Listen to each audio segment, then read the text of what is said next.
El nombre de Espartaco ha pasado a la historia por su rebelión contra el mayor imperio del mundo antiguo, el Imperio Romano. Espartaco nació en el año 113 a.C.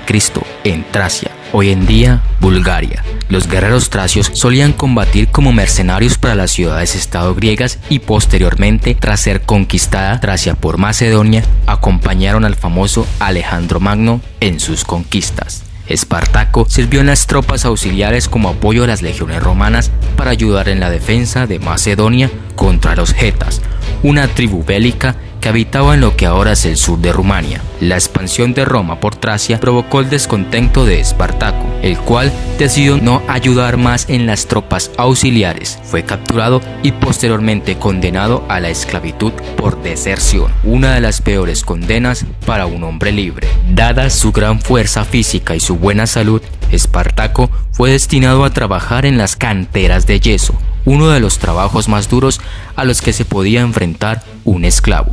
Sin embargo, el destino no le tenía reservado morir en las minas, y tiempo después, Espartaco fue comprado por Léntulo Batiato, el dueño de un ludus, una escuela de gladiadores situada en Capua, capital de la Campania al sur de Roma. Batiato había visto de inmediato el potencial que Espartaco tenía para luchar en la arena, no solo por su fuerza, sino por su experiencia como guerrero, así que decidió formarlo como gladiador para que participara en los combates de gladiadores de la arena de Capua. Pronto demostró su grandeza en los combates, pero a pesar de las victorias que parecían solo divertir a los romanos y no a los esclavos, no perdió las ganas de anhelar su libertad.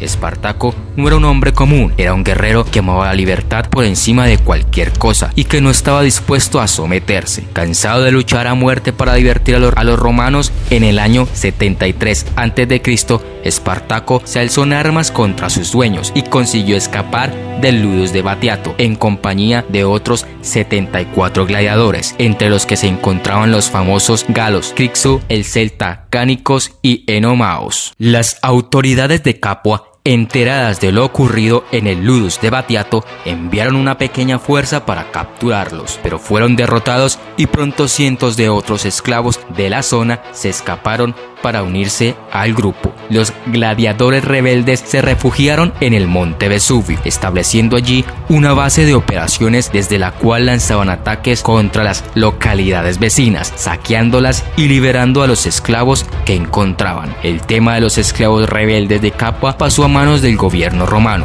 pero al principio los dirigentes del imperio no lo consideraron como una seria amenaza militar, sino como un problema de naturaleza más bien policial. Así que enviaron apenas 5 cohortes de soldados, el equivalente a unos 2.500 hombres, menos de media legión, al mando de un pretor magistrado de rango inferior al de los cónsules, llamado Cayo Claudio Glaber, para erradicar a los esclavos del Vesubio. Claudio Glaber acampó a los pies del Vesubio con el objetivo de cercar a los esclavos rebeldes que habitaban en la cima, cortándoles todas las vías de acceso a comida y suministros, lo que a largo plazo les obligaría a rendirse o morir de hambre. Sin embargo, Glaber se olvidó de fortificar su propio campamento, pensando que los esclavos no se atreverían a descender del monte para atacar a sus soldados. Obviamente, el cálculo del inepto Glaber salió mal, ya que al amparo de la noche, los gladiadores de Espartaco atacaron al campamento romano. Tomados por sorpresa, los romanos fueron derrotados por completo y Glaber a duras penas pudo escapar junto a un puñado de hombres. Esta gran victoria causó todo un revuelo en Roma y permitió a Espartaco contar con más adeptos a su causa y con más armas y armaduras con las que defenderse de los romanos. La derrota de Glaber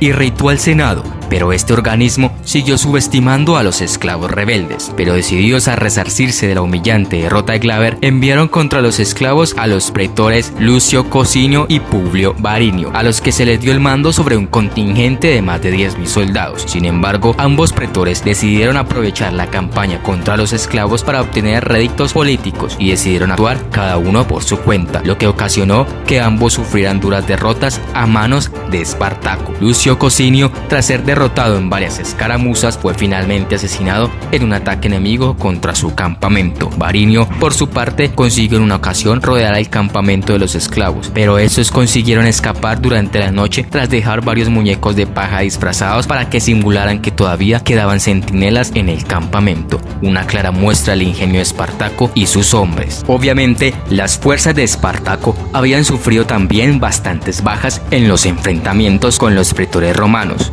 Incluso entre los caídos estaba uno de sus líderes, Enomaos. Alarmado, el Senado romano envió un ejército más fuerte que el anterior, formado por 2 legiones, al mando de los cónsules Lucio Gelio Publicola y Gneo Cornelio Lentulio Clodiano. El ejército consular inicialmente tuvo éxito derrotando una parte del ejército rebelde formada por 30.000 soldados y comandada por Crixos, quien estuvo entre los caídos en esa batalla, pero luego fueron vencidos por el propio Espartaco. El Senado decidió encomendarle la misión de acabar con la rebelión a Marco Licinio Craso. Craso era el hombre más rico de Roma, pero también poseía antecedentes militares nada desdeñables. A Craso lo pusieron al mando de 8 legiones, 50.000 hombres en total, muchos de los cuales eran supervivientes de las 2 legiones de Publicola y Lentulio Clodiano. Se produjeron varias victorias de Craso sobre Espartaco en el año 71, que lo forzaron a detener su marcha hacia el norte e ir moviéndose cada vez más hacia el sur de la península. Desesperado, Espartaco quiso trasladar a su ejército a través del estrecho de Mesina hacia la isla de Sicilia e hizo un pacto con unos piratas cilicios, a quienes les entregó una gran suma de dinero como adelanto para que les permitieran usar sus naves. No obstante, los piratas decidieron que era más inteligente quedarse con el adelanto y dejar librados a su suerte a los esclavos. Espartaco entonces movió a su ejército a los alrededores de Regio, pero Craso construyó una larga red de fortificaciones y lo dejó sitiado, cortándole los víveres. Aunque la fortificación de Craso era impresionante, los hombres que la defendían estaban dispersos y tras varios y costosos asaltos, gran parte del ejército de Espartaco consiguió abrirse paso y avanzar hacia Lucania. Este último revés no sentó nada bien en el Senado, que tachó a Craso de incompetente y demasiado defensivo.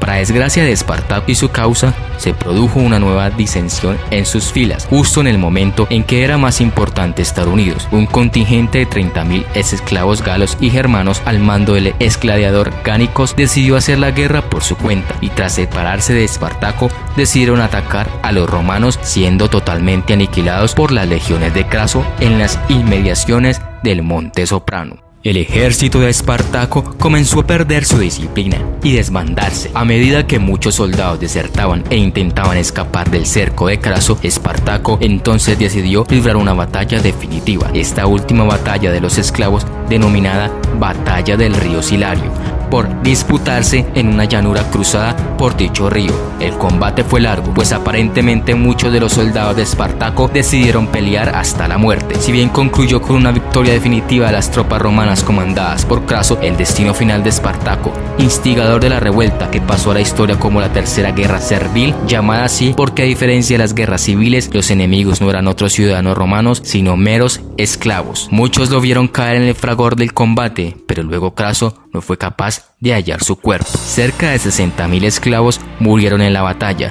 por tan solo 1.000 bajas de los romanos. Otros 6.000 esclavos cayeron prisioneros y Craso decidió dar con ellos un escarmiento y una advertencia a todos los esclavos que en el futuro pensaran fugarse. Todos los prisioneros fueron crucificados a lo largo de la vía Apia, entre Capua y Roma. Los aproximadamente 5.000 esclavos que lograron huir de la batalla se dirigieron hacia el norte con la idea de escapar hacia los Alpes, pero para su desgracia se toparon con las legiones de Pompeyo y fueron aniquilados también. Pese a su trágico final, Espartaco se convirtió en una leyenda y en un ejemplo que perdura aún en nuestros días. Más de 2000 años después, Espartaco demostró que unos pocos pueden conseguir grandes cosas mientras tengan la determinación y la fuerza de conseguir oponerse a sus opresores y luchar por la propiedad más valiosa del ser humano, la libertad.